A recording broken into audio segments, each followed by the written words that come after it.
어제 또한 이례적인 장면도 연출이 됐는데요. 부산을 찾은 이재명 대표 박형준 부산시장과 만났는데 예상치 못한 일격을 당했다. 이런 평가도 나오고 있습니다. 분위기 확인해 보겠습니다. 부산이 경기가 어떻습니까? 부산도 어렵죠. 전국적으로 다 그러죠. 제가 우리 대표님 참 뵙고 싶었습니다. 하지만 아쉽게도 지금 민주당은 그런 국가 균형 발전 가치에 대해서 조금 관심이 많이 떨어지신 것 아닌가 하는 생각을 갖습니다. 북극 항로 문제는 시급하고 중요한 문제 가운데 중요한 문제에 속합니다. 하지만 지금 당장 부산 시민들이 간절히 원하는 문제에 대해서 오늘 꼭 우리 대표님께서 좋은 답을 주시기를 기대하고 이 자리에 왔습니다. 민주당 대표가 인천 살다 보니까 부산을 잘 모르는 거 아니냐 이런 생각하시는데 그건 아닙니다. 이게 북극 항로 문제가 저는 이게 매우 시급하고 중요한 문제라고 생각을 합니다. 북극 항로는 북극을 통과하는 항로, 북극 항로를 개척하고 북극 항로 시대를 대비해서 어떤 역할을 할 수 있을지 함께 의논해 보겠습니다. 자, 2년 만에 만났는데 20분 만에 끝났습니다. 박형준 시장 상당히 불쾌하다는 반응을 보였는데 그 목소리 이어서 확인하겠습니다. 중요한 것은 현안이 되어 있는 글로벌 허브 도시 특별법과 산업은행 이전에 대한 그 이재명 대표의 답을 듣기 위해서 온 것입니다. 사실 대통령 만나기보다도 10배 어렵다고 저는 생각합니다. 이 문제에 대해서 이런 방구도 없이 냉담하게 대응을 했다는 것은 저를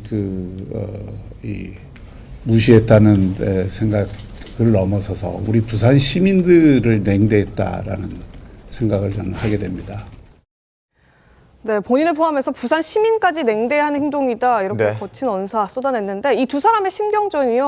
어제 일반 언론에 공개된 모습이었는데도 아주 치열했습니다. 보시는 것처럼 이재명 대표 북극 항로와 관련해서 해운 선점 효과를 위해서 지금부터 준비를 해야 된다. 이렇게 얘기를 했습니다.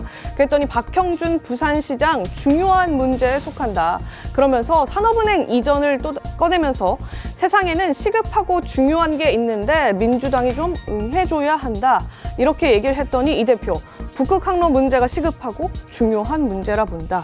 그러니까 쌍방 소통이 이루어진 게 아니라요. 각자가 준비한 주제에 대해서 일방적으로 주장만 하는 모습을 보였는데 김재욱 대표님, 이게 정치인들의 이런 일방 소통, 국민들이 보기에 좀 어떤 생각할 거라고 보십니까? 글쎄, 부산을 책임지고 계시는 부산시장께서 잠재적인 대권 후보의 이름에 거명이 되시다 보니까 이재명 대표하고 각을 세우는 모습을 보임으로써 어떤 이 후보군의 자리매김을 좀 하고 싶으셨던 게 아닌가 싶긴 한데 지금 부산이 해양 중심 도시 아닙니까? 네. 그렇다면 부산에서 가장 중요한 여러 가지 사안들 중에 이 새로운 항로, 북극 항로가 열리는 것에 따라서 부산이 엄청난 이 해양 중심의 거점 도시가 될 수 있는 그런 상황들을 논의하는 자리를 만들어 간 겁니다. 그런데 그 부분에 대해서 어떻게 같이 협력해서 이걸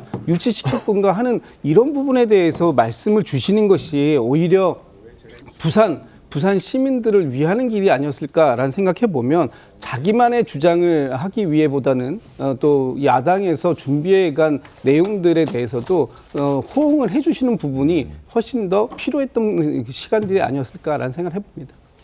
네, 김광석 변호사님, 이게 지금 어쨌든 민심을 얻으러 간 거일 거잖아요. 이재명 대표 같은 경우에는 부산 민심 중요하고 앞으로 대권과도 간다고 하면은 그 부분을 좀 챙기기 위해서 간 거일 텐데 이렇게 강대강 대치를 벌인 것은 어떤 의도가 있다고 보십니까?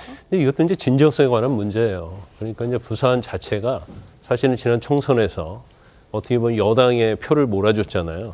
그러면 부산의 어떠한 시민들, 여론이 사실은 다음 대선에 엄청나게 영향을 미칠 거거든요. 네. 그러면 이제 준비를 하고 가야죠. 네. 그래서 부산의 현안이 뭐지? 북극 항로? 그래, 국제항구로서 물류비 절감이랄지 이런 걸 위해서 필요하다. 그다음에 지금 북극 항로 자체보다도 제일 현안이 이제 산업은행과 관련된 부분 아닙니까? 그러면 여기에 대해서 자기의 답변, 만약에 정확하게 내가 그걸 해주겠다, 못 해주겠다 이걸 떠나서 뭔가 적극적인 거기에 대해서는 진정성을 보여야 하는데 지금 이재명 대표가 쭉 만나온 게 그러잖아요. 비명계 만나는 것도 그냥 형식적으로 밥 먹고 내용이 없어요. 그다음에 또 뭐 보수 원로들도 만나고 또 중도들도 만나요. 근데 만나줘가지고 사진 찍는 거 왜 없어요? 네. 그러니까 저기도 가가지고 사실은 산업은행과 관련된 부분에 있어서 자기 의견을 얘기를 해줘야죠. yes, no. 아니면 어떻게 돕겠다. 아니면 어떤 국가적인 차원에서 뭐가 필요하다. 그래야 하는데 그런 거 없는 거예요. 그러니까 이재명 대표 스타일이 뭐예요? A라고 물으면 B를 대답하거든요. 아니면 뭘 물으면 대변인한테 물어보라고. 그러니까 똑같은 현상이 또 일어난 거예요. 부산까지 갔는데 20분 얘기하고 끝났다는 게 말이 됩니까? 그러면 본인이 어떤 진정성에 있어서도 저 부분은 뭔가 정말 부산 시민을 위해서 뭘 내가 거대 야당으로서 해주겠다 이게 아니고 그래 뭐 박형준 시장이 국민의힘 측이니까 소속이니까 가서 이렇게 만나면 나를 좀 중도 보수를 보지 않을까? 그런 이미지 정치의 일환으로 가다 보니까 저런 사태가 나는 거예요. 제가 아주 짧게 말씀드리자면 두 가지입니다. 부산 수건이 글로벌 허브 도시 특별법하고 산업은행 이전인데 글로벌 허브 도시 특별법은 민주당의 유일한 부산의 의원이죠. 전재수 의원이 공동 발의를 했고요. 심지어 어제 이 설명을 전재수 의원이 하려고 하는데 그 자리를 이재명 대표가 시간이 없다고 나갔습니다. 그래서 이거는 여야의 문제가 아니라 이재명 대표가 부산의 수건 사업에 대해서 어떻게 대하고 있는, 인식하고 있는지의 어떤 태도에 대한 문제라고 저는 봅니다. 알겠습니다.